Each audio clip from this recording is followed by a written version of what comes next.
Welcome to a story where past and present bleed together. Our tale unfolds in a building known as the Cecil Hotel, a place steeped in tragedy, haunting secrets, and endless mysteries that have captured the public's imagination for nearly a century. Today, we explore two intertwined narratives: the final, unnerving days of Elisa Lam, a hopeful young traveler whose life ended in unimaginable circumstances, and the darker, almost sentient history of a hotel that seems to hunger for lost souls. This is a story of madness, murder, and urban decay, where the evidence is documented, the emotions are raw, and the unanswered questions spark debate long after the cameras stop rolling.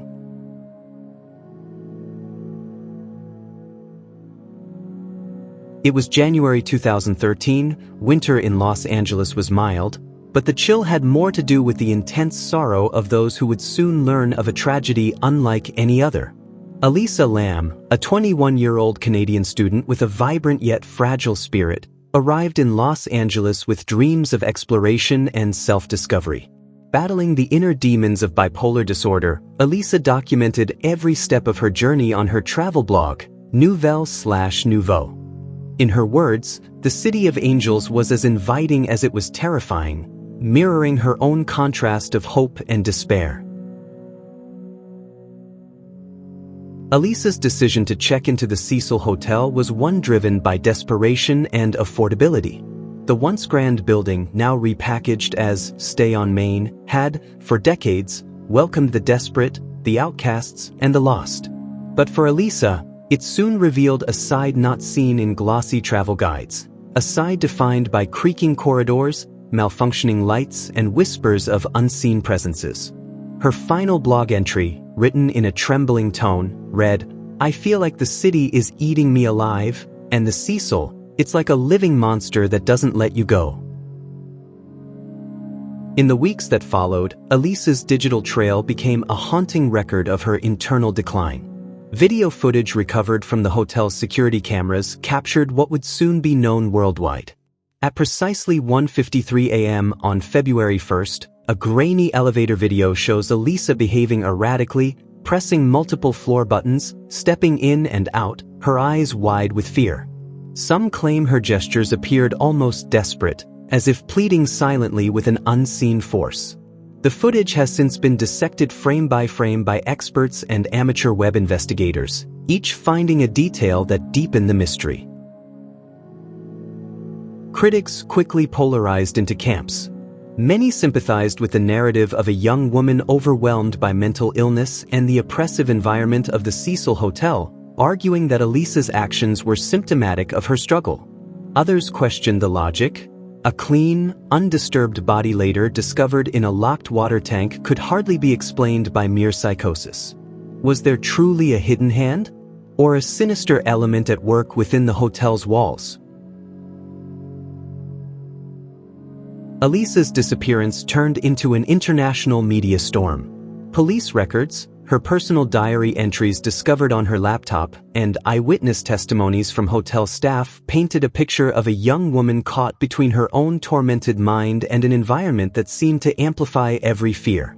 This disruption challenged the notions of safety in urban spaces, questioning the accountability of establishments that cater to society's most vulnerable.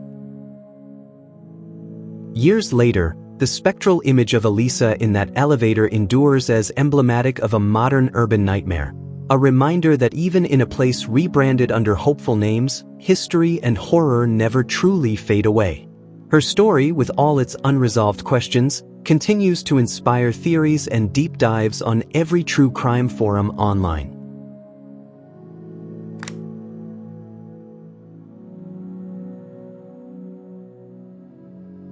The Cecil Hotel, built in 1924 in downtown Los Angeles, began its life as an emblem of luxury.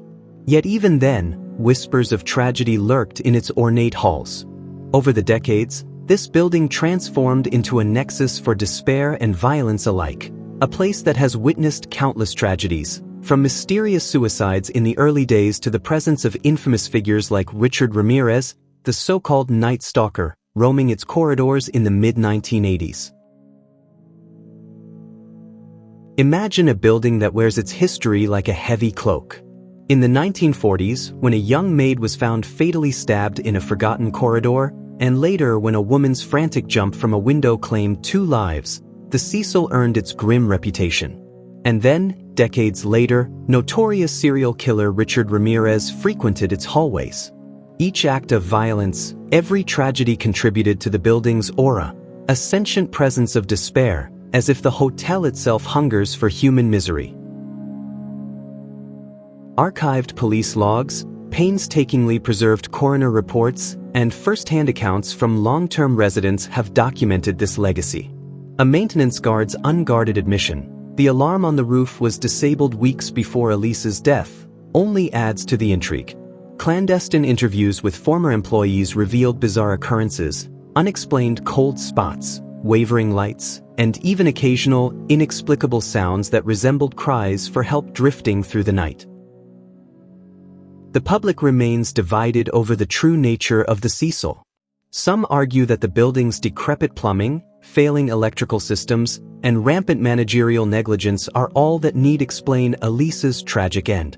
Others propose a far more disturbingly supernatural theory, that the Cecil, with its years of accumulated sorrow, has become a magnet for evil, a place where every tragedy feeds into an unholy cycle of despair. Elisa's case disrupted more than just the comfort of hotel guests. As details emerged about the disabled roof alarm, and questions rose about the building's maintenance and security, the Cecil's carefully constructed facade as an urban relic of the past began to crumble. The rebranded Stay on Main was forced to confront not just financial repercussions, but a deeper, existential challenge. How do you operate a business that might be haunted by its own malfeasance? Even as official investigations closed with an accidental drowning verdict, the Cecil Hotel's dark legend is far from forgotten. True crime enthusiasts, paranormal investigators, and casual onlookers continue to dissect every shred of evidence, often revisiting historical records in search of connections. The hotel has transcended its physical form to become a cultural touchstone, a symbol of the urban underbelly where history, tragedy, and modern chaos converge. Guided tours, documentaries, and podcasts still explore its mysteries, ensuring that the Cecil's sinister legacy endures through generations. Elisa Lam's vanishing and the subsequent discovery of her body in the hotel's locked water tank can no longer be seen in isolation. It is a part of an intricate tapestry of horror woven into the very fabric of the Cecil Hotel. On one hand, we have the personal tragedy of a young woman whose battle with mental illness and the haunting environment of the hotel ended in silence, captured in that eerie elevator footage. On the other, the hotel itself, a place that has, for nearly a century, embraced every form of human misery, from grisly murders and fatal falls to the lingering presence of killers and ghosts past. Today, as we unravel the threads of this case, we are left with a dual narrative that challenges our understanding of victimhood and monstrousness. Is the Cecil merely a building, or is it an active, malevolent force, a hungry specter feeding on the vulnerabilities of those who enter its halls? And what of Elisa? Was her tragic end simply a misfortune intensified by her fragile mental state, or was it the culmination of forces beyond her control, a final act in a macabre dance orchestrated by an environment steeped in despair? These are the questions that continue to haunt investigators, journalists, and web sleuths alike. And though the official reports declare it an accident, the unresolved mysteries echo in every unanswered question, in every whispered theory that circulates online. They remind us that in our modern world of digital transparency, some crimes and some curses remain impenetrable. In the shadows of Los Angeles, beneath the glare of 1,000 city lights, the Cecil Hotel stands as a testament to a disturbing truth. Some places, burdened with the weight of their past, hold mysteries that defy explanation. The story of Elisa Lam is but one chapter in this macabre saga, a chapter that continues to incite debate, spark fear, and haunt the collective imagination. Whether you see the hotel as a victim of negligence, a supernatural force, or a silent accomplice in crime, one thing is clear: Its dark history and the unresolved questions surrounding it will remain a living legend, an eternal enigma that challenges us to confront the uncomfortable reality of true urban horror. Thank you for watching. Be sure to subscribe for more in-depth analyses of history, mystery, and true crime. And if you believe that some places are best left unexplored after dark, you're not alone. Like and subscribe.